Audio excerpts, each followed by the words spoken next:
Hi everyone. PEMDAS is saying that we need to start with 7 divided by 4. So what is 7 divided by 4? Well, I don't know. So I'll just write it in a fraction form to make the math fun and easy. 7 over 4.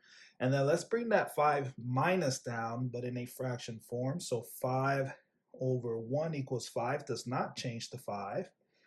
And then minus 7 over 4 times, let's do the same here with 5. 5 over 1 equals 5, does not change to 5.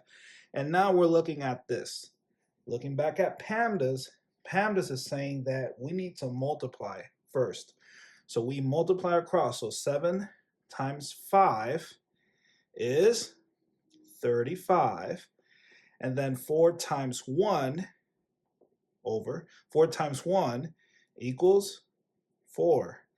And then we bring down the 5 over 1 down minus 35 over 4. And now we're subtracting two fractions, but the denominators are different.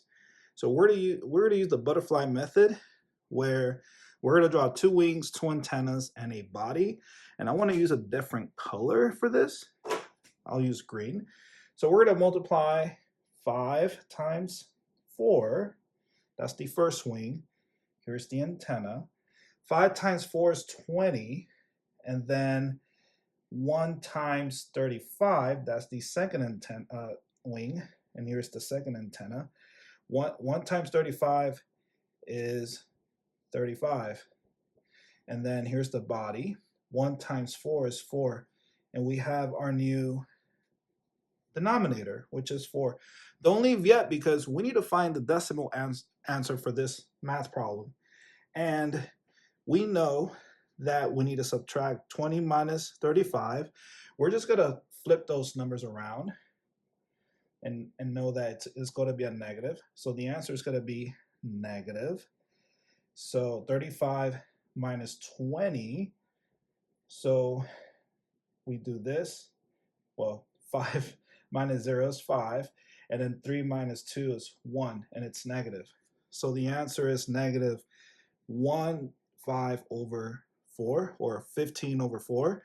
And let's use long division to help us find the decimal answer to this math problem. So here is the long division symbol.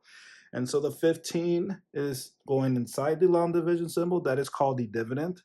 And the 4 goes outside the long division symbol. That is called the divisor.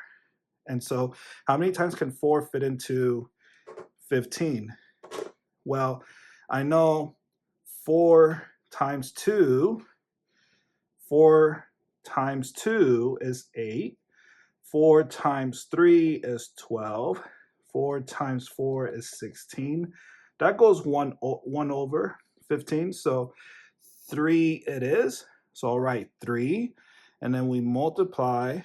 3 times 4 is 12, and then we subtract 15 minus 12. So 5, take away 2, 3. So now we can write our mixed number answer. So here is our first answer, an improper fraction answer, negative 15 over 4. The second one would be 3, which is the whole number, 3 over 4. And it's negative. Don't forget that. And then our decimal answer, this is called a mixed number answer. And then our last one is negative 3.75, because 3 over 4 equals 0.75. So you have 3 different answers. You have 15, negative 15 over 4, negative 3 over 4, and lastly, negative 3.75 as your answers. There you go. If you have not subscribed to the channel, please subscribe to the channel to support, and thank you so much for watching this video, and I'll see you in the next one. Bye.